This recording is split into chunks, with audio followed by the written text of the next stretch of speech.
Hello friends, this is Saurabh and welcome to my channel Adhyayan. आज session में मैं जो डिस्कस करूंगा वो है कोहलबर्ग का मोरल डेवलपमेंट थ्योरी। मैं लास्ट दो जो वीडियो लाया था वहाँ पर पियागेट का cognitive development theory and Vygotsky का सोशियो कल्चर डेवलपमेंट थ्योरी के बारे में डिस्कस किया था और उसी की पार्ट में आता है कोहलबर्ग का moral development theory. CTET exam में और कोई भी टीचिंग एग्ज़ाम में ऐसा कोई एक एग्ज़ाम नहीं गया जो ये 3 चैप्टर से कोई क्वेश्चन नहीं आया। तो आप लोग समझ चुके होंगे कि ये 3 चैप्टर प्रिपेयर करना बहुत ही ज़रूरी चीज़ है और उनमें से one of the important theory is Kohlberg's moral development theory.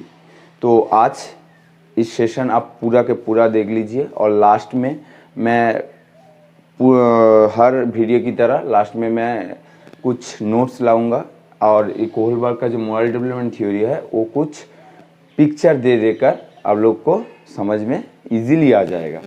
ठीक है, तो चलिए आगे बढ़ते हैं, कोहलबर्ग के मोरल डेवलपमेंट थ्योरी के बारे में जान लेते हैं।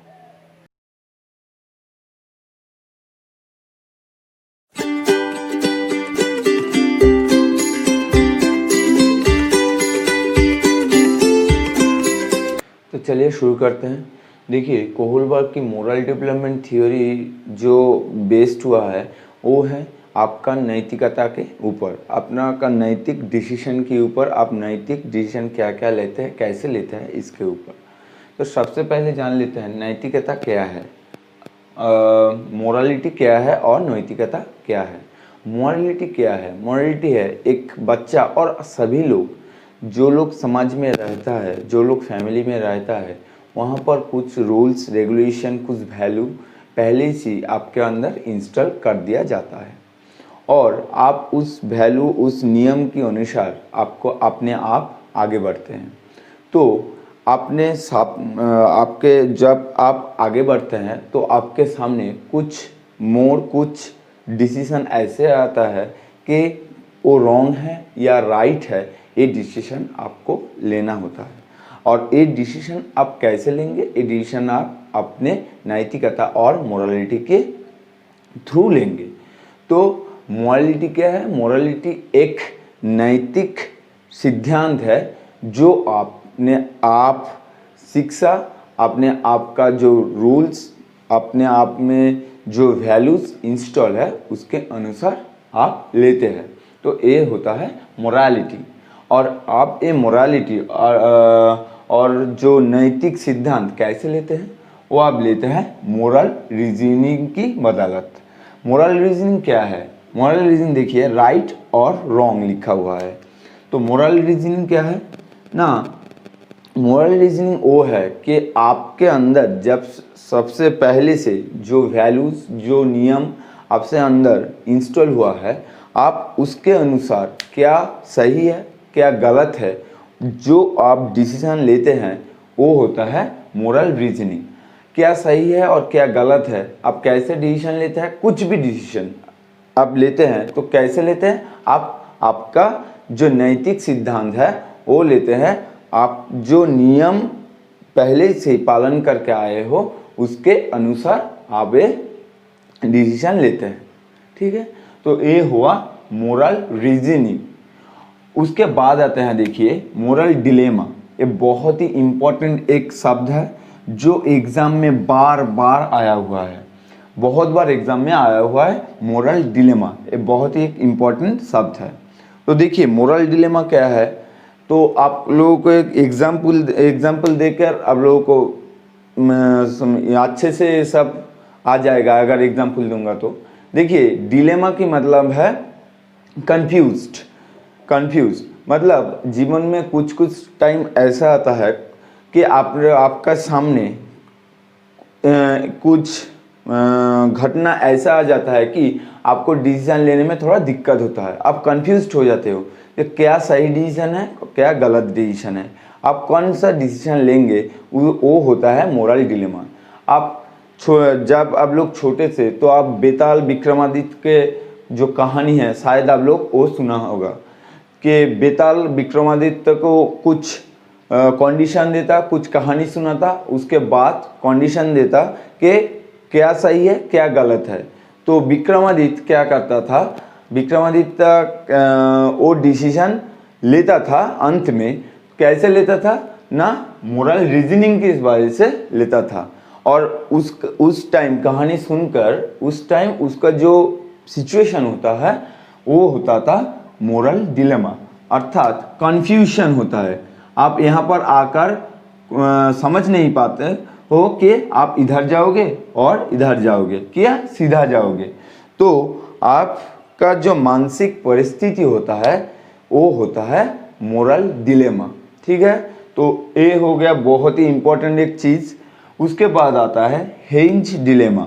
ये एक कहानी है कि कोहलबर्ग जब ये एक्सपेरिमेंट कर रहा था तब जो बच्चे लोगों के ऊपर ये एक्सपेरिमेंट कर रहा था, तो वो बच्चे लोगों के सामने एक कहानी रखा कि हेंज, उसको उसका नाम दिया, उस कहानी का नाम दिया हेंज डिलेमा। हेंज डिलेमा क्या है ना, कोहलबर्ग जो कहानी रखा वो है हेंज नाम का एक लड़का होता था, उसका वाइफ बहुत ही बीमार पड़ गया जो जानलेवा था, मगर हेंज के पास पैसा नहीं था दवा खरीदने के लिए। मगर हेंज एक केमिस्ट था, वो एक दवाखाने में काम करता था, मगर उसका मालिक उसको फ्री में दवा नहीं दिया। तो हेंज अब क्या करेगा, हेंज कर लिया क्या, हेंज उस दुकान से एक कुछ दवा चुरा लिया और उन्होंने उसको वाइफ को दे दिया, जो वाइफ दवा लेकर ठीक हो गया। तो आप एक क्या है, एक कुछ क्वेश्चन बच्चे लोगों के सामने कोहलबर्ग ने रखा था, तो उसको हेंज डिलेमा कहलाता है। तो देखिए क्या क्या क्वेश्चन आता है इस कहानी के अंदर। देखिए क्वेश्चन आता है कि Heinz should not steal the drug since it would be breaking the law. मतलब हेंज को दवा चुराना नहीं था, मतलब चुराना नहीं चाहिए था क्योंकि वो लॉ का ब्रेक होता, मतलब आइन का, मतलब जो लॉ एंड रूल्स है उसका ब्रेक होता।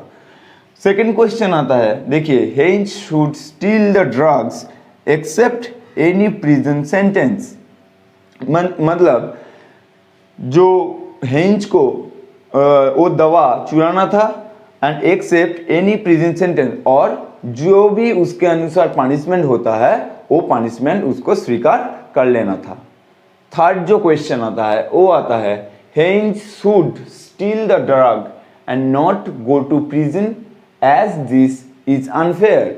मतलब हेंज को ड्रग चुराने भी था, मगर जो लॉ के मुताबिक वो उसका जो लॉ के मुताबिक वो जो अनफेयर था उसकी अनुसार उसको जो पनिशमेंट लेना था वो उसको नहीं देना चाहिए और लेना नहीं चाहिए। ठीक है, तो ये जो तीन क्वेश्चन, आप ये जो कहानी के अंदर तीन क्वेश्चन आया है, इस तीन क्वेश्चन में बच्चे लोग कैसे कैसे रिएक्ट करता उसके जो नोट है वो कोहलबर्ग ने लिया था। तो इसलिए इस कहानी को हेंज डिलेमा कहा जाता है। मतलब डिलेमा एक बहुत ही इंपॉर्टेंट चीज़ है। क्या मोरल डिलेमा सबका होता है, सबका कभी ना कभी कहीं ना कहीं कंफ्यूजन आता है, क्या सही है क्या गलत है, वो डिसीजन लेने में थोड़ा दिक्कत आता है। तब वो डिसीजन मेकिंग में आपको कौन हेल्प करता है, आपका मोरल रीजनिंग हेल्प करता है। ठीक है, तो आप आगे बढ़ते हैं। देखिए लेवल, जो कोहलबर्ग की जो मोरल डेवलपमेंट थ्योरी में है, वहाँ पर जब आपको पूछा जाएगा कि लेवल कितना है, तो लेवल हो गया 3, लेवल है 3। मगर अगर आपको पूछा जाएगा कोहलबर्ग का थ्योरी में स्टेज कितना है, तो स्टेज है 6, क्योंकि 3 लेवल में 2-2 कर स्टेज है। टोटल स्टेज है 6 एंड लेवल है 3। तो डिफरेंट लेवल जो कोहलबर्ग अपने थ्योरी में कहकर गया है, उस लेवल के बारे में थोड़ा बहुत जान लेते हैं। देखिए सबसे पहले आता है pre conventional stages. Pre conventional stages क्या है ना, यह है पूर्व पारंपरिक सिद्धांत जो 3 से 7 साल की बच्चे में होता है। प्री कन्वेंशनल स्टेजेस, ये प्री कन्वेंशनल स्टेज में 2 स्टेज और है।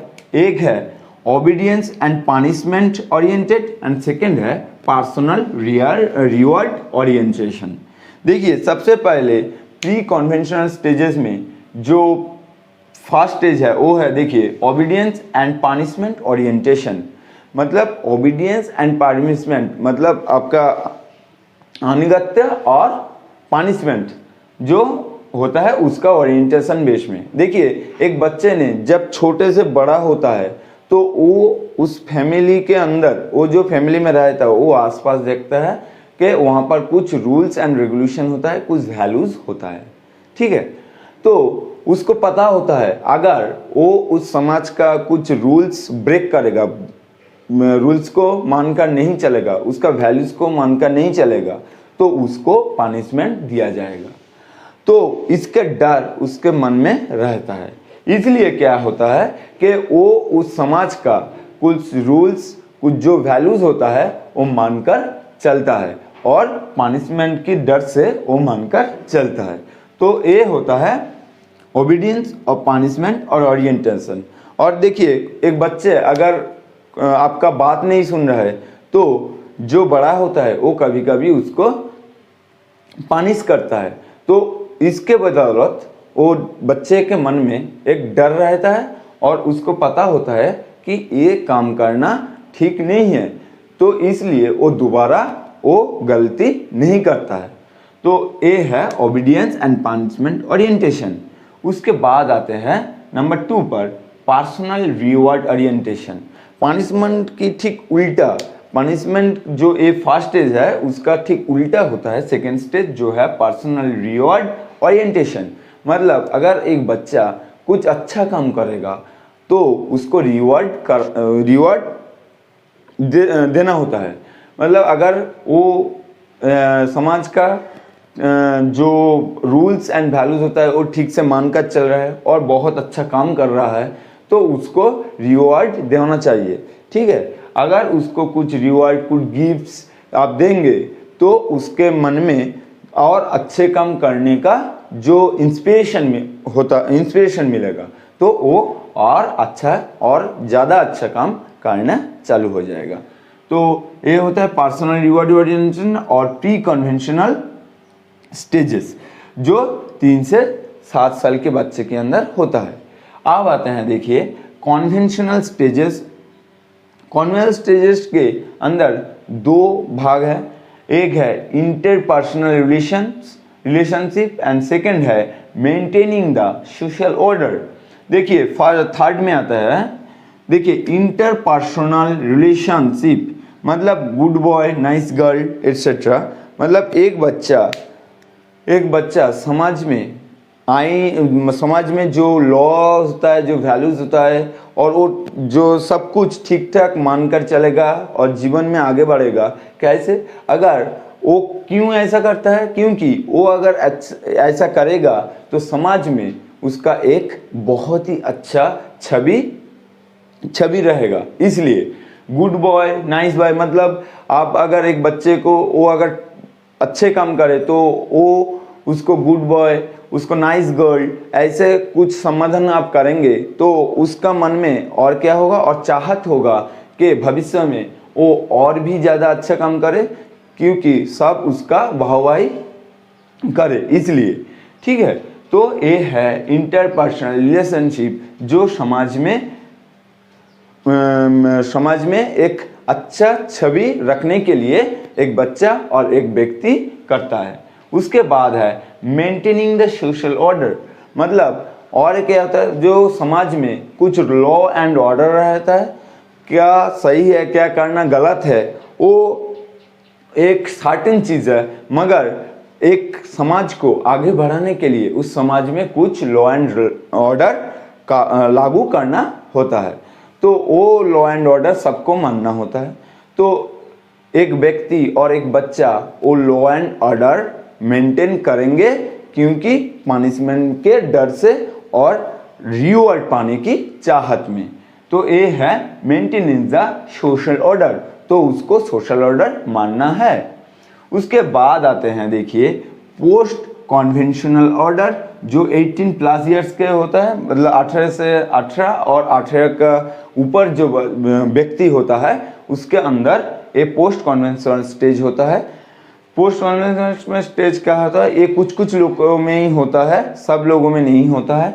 देखिए social contrast and individual rights, मतलब समाज में आपका समाज में एक कुछ लॉ एंड ऑर्डर होता है, मगर कुछ कुछ लॉ एंड ऑर्डर ऐसा होता है कि जो आपका जो खुद का अधिकार है उसका अगेंस्ट चला जाता है। समाज में आप जब रहते हैं तो आपका खुद का कुछ राइट होता है, कुछ ह्यूमन राइट्स होता है, तो अगर वो ह्यूमन राइट्स को और आपका राइट्स का हानि पहुंच रहा है तो आप उस लॉ का, उस ऑर्डर का क्या करता है, प्रोटेस्ट करेंगे। तो यहाँ पर जो शब्द आता है वो होता है प्रोटेस्ट। तो आप जो social contrast and individual right होता है, तो आप देखेंगे अब हमारे देश में कुछ आइन के खिलाफ कुछ लोग रास्ते में उतर रहे हैं, कुछ अपने खिलाफ जब आता है तो लोग प्रोटेस्ट करता है। क्यों करता है? क्योंकि उनको लगता है कि जो लॉ, जो ऑर्डर गवर्नमेंट ने पास किया है वो लॉ एंड ऑर्डर वो खुद का, मतलब उन लोगों का मौलिक जो अधिकार होता है, जो फंडामेंटल राइट होता है उसका अगेंस्ट है, इसलिए वो लोग प्रोटेस्ट करता है और उस लॉ का अगेंस्ट में प्रोटेस्ट दिखाता है। उसके बाद आते हैं यूनिवर्सल एथिकल प्रिंसिपल्स। देखिए ये सबके अंदर नहीं होता, ये सबके अंदर नहीं होता। यूनिवर्सल एथिकल प्रिंसिपल्स, उसका जो सबसे बढ़िया जो एग्जाम्पल है वो है गांधी जी, नेल्सन मंडेला और बहुत बहुत महान जो व्यक्ति है उसका वो एग्जाम्पल है। क्योंकि ये क्या होता है, यूनिवर्सल एथिकल प्रिंसिपल मतलब एक व्यक्ति का देखने का, समाज को देखने का नज़रिया, उसका मोरालिटी सबसे ऊपर होता है। उन्होंने आप खुद के ऊपर सबसे ऊपर किसको रखता है? ह्यूमैनिटी को रखता है। कोई भी लॉ हो, कोई भी ऑर्डर हो, उस सबके ऊपर खुद को ना रखकर किसको रखता है? वो ह्यूमैनिटी को रखता है। उस ह्यूमैनिटी की बदौलत मतलब वो सबसे, वो बहुत बड़ा थिंकिंग करता है और सबसे लिए सब बहुत पूरा समाज के लिए, पूरा देश के लिए कुछ काम कर जाता है, कुछ सिद्धांत ले जाता है, तो वो होता है यूनिवर्सल एथिकल प्रिंसिपल्स। तो ये हुआ पूरा कोहलबर्ग का थ्योरी, और जो आप लोगों को शायद समझ आ चुका होगा। और इस थ्योरी का कुछ क्रिटिसिज्म भी है जो हम लोग आगे जानेंगे। आप जान लेते हैं कोहलबर्ग के मोरल डेवलपमेंट थ्योरी का कुछ क्रिटिसिज्म के बारे में। तो कैरल ग्लिक करके एक महिला थे जिन्होंने कोहलबर्ग का मोरल डेवलपमेंट थ्योरी का कुछ क्रिटिसिज्म किया था। तो उस क्रिटिसिज्म के बारे में देख लेते हैं। देखिए फर्स्ट क्रिटिसिज्म है not applicable in all culture, मतलब कुछ डिसीजन है, कुछ रूल्स है, कुछ लॉ है जो सभी कल्चर में, सभी देशों में एक जैसा नहीं होता है। जैसे कि पकड़ लीजिए हम इंडिया में एक फीमेल मैरिज का जो एज होता है वो 18 साल होता है, मगर न्यूजीलैंड, इंडोनेशिया ऐसे कुछ देश है जहाँ पर फीमेल मैरिज का जो एज होता है वो 21 ईयर्स का होता है। मतलब एक ही फीमेल का जो मैरिज का जो एज है वो डिफरेंट कल्चर में, डिफरेंट कंट्री में डिफरेंट है। मतलब ये जो लॉ एंड ऑर्डर के बात किया है कोहलबर्ग ने, वो डिफरेंट कल्चर में डिफरेंट होता है, जो उन्होंने उनमें उसका जो थ्योरी था वहाँ पर एप्लीकेबल नहीं किया था। तो उसके बाद आते हैं देखिए हाइपोथेटिकल सिचुएशन की मतलब प्लानिंग सिचुएशन, एक परिकल्पना परिस्थिति जो तैयार करना। मतलब कोहलबर्ग उसका जो मोरल डेवलपमेंट थ्योरी पेश किया वहाँ पर जो सिचुएशन उन्होंने क्रिएट किया था वो क्या था, वो एक प्लानिंग कर कर एक सिचुएशन क्रिएट कर रहा था जो हाइपोथेटिकल सिचुएशन था। तो कुछ क्रिटिसिज्म, उसका जो क्रिटिसिज्म है उनको मानना है कि जो सिचुएशन पहले ही से ही उन्होंने तय करके रखा है, उन्होंने उस सिचुएशन में ही क्या है ये थ्योरी पेश किया था उन्होंने। मगर अगर वो सिचुएशन प्लान नहीं होता तो कुछ रिजल्ट कुछ अदर आ सकता था। उसके बाद आता है बायस सैंपल, मतलब जो कैरोल ग्लिक करके जो महिला है उन्होंने जो इसका क्रिटिसिज्म किया है उसका मेन बेस था बायस सैंपल सिस्टम। मतलब कोहलबर्ग जब उन्होंने उनका जो ये थ्योरी अप्लाई किया था वो क्या किया था, वो फीमेल कैंडिडेट के ऊपर किया था, फीमेल कैंडिडेट के ऊपर उसका थ्योरी उन्होंने अप्लाई नहीं किया था। तो उन्होंने कहा है कि जो मेल कैंडिडेट होता है वो रूल्स एंड रेगुलेशन मानने में ज़्यादा फोकस हो रहता है, मगर जो फीमेल होता है उसका जो इमोशनल वैल्यू होता है वो बहुत हाई होता है। तो अगर वहाँ उन्होंने उनका जो एग्ज़ाम जो थ्योरी था, अगर उन्होंने फीमेल कैंडिडेट को वहाँ पर जुड़ देता मगर ऐड कर लेता तो जो रिज़ल्ट है थ्योरी का तो कुछ अलग आ सकता था। तो ये थे कुछ क्रिटिसिज्म जो बहुत बार ये वाला जो और ये दो जो क्रिटिसिज्म है लास्ट में, ये दो एग्ज़ाम में बहुत बार आ चुका है और आ भी सकता है। तो कुछ यही थे कोहलबर्ग का मोरल डेवलपमेंट थ्योरी, और शायद आप लोगों को ये थ्योरी पूरा का पूरा समझ आ चुका होगा। और आप लोग ये वीडियो लास्ट तक देखिए, क्योंकि लास्ट में मैं कोहलबर्ग का जो मोरल डेवलपमेंट थ्योरी है वो कुछ पिक्चर देकर और कुछ नोट्स देकर आप लोगों को प्रोवाइड करूँगा। ठीक है, तो चलिए आगे बढ़ते हैं।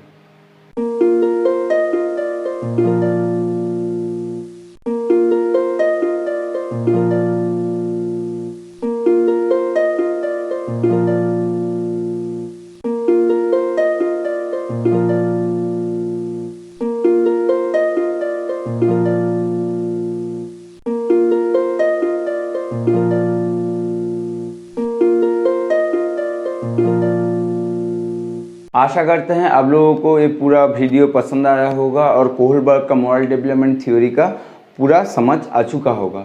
अगर आप लोगों को ये सेशन आप लोगों को अच्छा लगा है तो प्लीज़ सब्सक्राइब कर देना, उसके साथ साथ शेयर और लाइक भी कर देना। और आप लोगों को कुछ डाउट है तो प्लीज़ कमेंट सेक्शन में आकर कमेंट भी कर देना। और एक बात कि आप जो सीटेट सिलेबस का जो आगे का वीडियो है, जो आगे का क्लास हो चुका है, उस क्लास को, उस सेशन का अगर आप देखना चाहते हो तो नीचे डिस्क्रिप्शन बॉक्स में उसका लिंक दिया हुआ है। तो आगे बढ़ते हैं कि नेक्स्ट वीडियो में लाऊंगा जो अकॉर्डिंग टू सीटेट सिलेबस जो नेक्स्ट सिलेबस है child centred and progressive education, इसके ऊपर। तो इस सेशन जब तक आएगा तब तक के लिए नमस्कार।